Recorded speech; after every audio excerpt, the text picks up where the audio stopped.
తమ్ముడు 2 hours 31 minutes non stop కుమ్ముడు. ఏందిరా ఈ రోత అంటే సావ బాధడం తప్ప ఏముండదు. అసలు ఎలా చేశారు ఈ సినిమాని, ఎందుకు ఒప్పుకున్నారు, ఎగ్జిక్యూషన్ వరకు ఈ సినిమా ఎలా వచ్చింది, ప్రీ ప్రొడక్షన్ ఎలా జరుపుకుంది, షూటింగ్ ఎలా అయింది, పోస్ట్ ప్రొడక్షన్ లోనైనా ఆపేయాల్సింది కదా. ఇంత రోత సినిమాని ఎందుకు జనాల మీద రుద్దిర్రు? ఈ డౌట్ ఇంతవరకు మీ మేకర్స్ లో ఒక్కరికి కూడా రాలేదు. అంబర్ అంటారు, గొడుగంటారు, గుత్తి అంటారు, రత్న అంటారు, చివరికి ఆడియన్స్ గుత్తి పగలగొట్టారా తమ్ముడు. ఇక కథ ఏంటంటే, ఆర్చరీలో నేషనల్స్ వరకు వెళ్ళిన నితిన్ తన రైట్ సైడ్ ని టార్గెట్ చేయలేకపోతాడు. ఎందుకు టార్గెట్ చేయలేకపోతున్నాడంటే తన మైండ్ కాన్షియస్ గా ఉండట్లేదంట. ఎందుకు ఉండట్లేదురా అంటే ఆ మైండ్ చిన్నప్పుడు వెళ్ళిపోయిన వాళ్ళ అక్కని గుర్తు చేసుకుంటుందంట. అక్క ఇల్లు వదిలిపోవడానికి కారణం తెలిస్తే కాకులు నవ్వుతాయిరా. అక్కని లవ్ చేస్తుంది, నాన్న వద్దంటాడు. లవర్ కు మాట ఇచ్చా, నేను మాట తప్పితే నేను చచ్చిపోయినట్టే అని లయ ఫీల్ అయ్యి ఒక లెటర్ రాస్తుంది, నువ్వు ఈ గుడికి రా, మనం ఇద్దరం పెళ్లి చేసుకుందామని. అది హీరో అయిన చిన్నప్పటి నితిన్కి ఇచ్చి,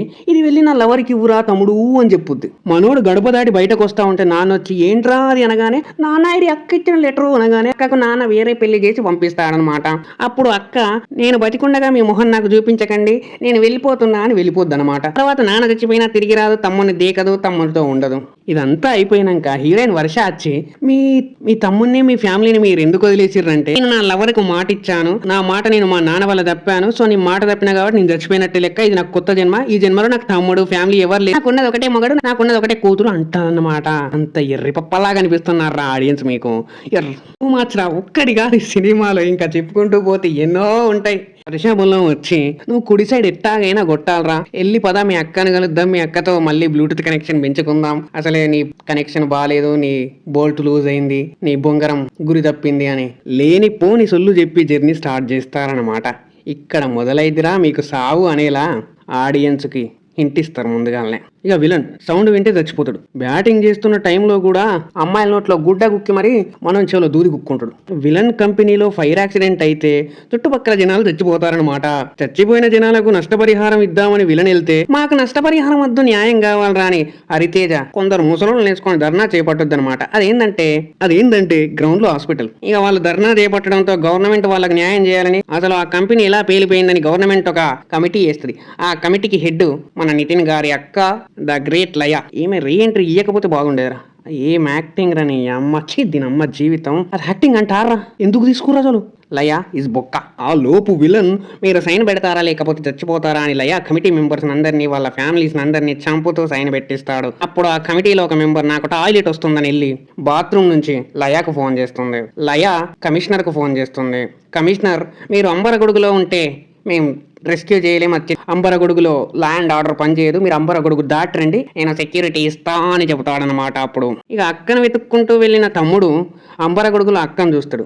SOS ఎమర్జెన్సీకి కాల్ చేస్తే అడవిలో హీరోయిన్ కాల్ ఎత్తుద్దనమాట, కాంతారా హీరోయిన్. రేడియో FM మాదిరి ఒక సెటప్. ఆ సెటప్ ఎంత బాగుంటుందంటే, హీరో ఫ్యామిలీని సేవ్ చేస్తూ అంబరగొడుగు దాటించే ప్రాసెస్ లో హీరోయిన్ SOS ఎమర్జెన్సీ నుంచి మనోడికి ఇన్స్ట్రక్షన్స్ ఇస్తుందన్నమాట, తెలిసి తెలియని వాడి కోసం. అక్కడ స్లాంగ్ ఒకటి, ఇక్కడ అంబరగొడుగు చుట్టుపక్కల గ్రామాలకు మళ్ళీ బౌంటీ విసురుతాడు విలన్. వాళ్ళని చంపిన వాళ్ళకి ₹1,00,00,000 ఇస్తా అంటే ఒక మంద మొత్తం వచ్చి వాళ్ళని చంపడానికి ప్రయత్నిస్తా ఉంటే వాడు ఎలా బతికొస్తాడు, వీడు ఎలా చంపుతాడు, ఎవడు ఎలా పోతాడో తెలియదు. చూసిన వాళ్ళందరూ గొర్రెలరా నాయన ఈ సినిమా.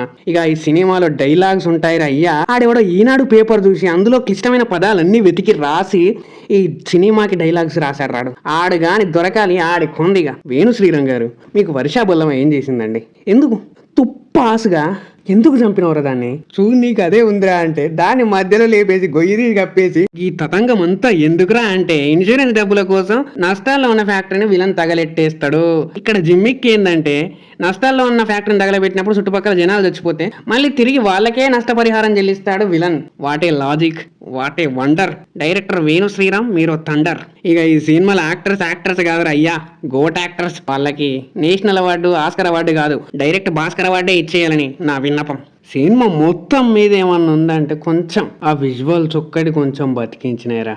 ఇట్లాంటి సినిమాలు తీస్తే దిల్ రాజే కాదు ఎవడైనా అతి త్వరలో షెడ్కి వెళ్తారు. ఇవే కాదు, ఇంకా సినిమాలు చాలా ఉన్నాయి. అవన్నీ చెప్పుకుంటూ పోతే నా వీడియో టైం అయిపోద్ది. ఇంతవరకు చూస్తే ప్లీజ్ సబ్స్క్రైబ్ చేసుకోండి, దయచేసి లైక్ చేయండి, దయచేసి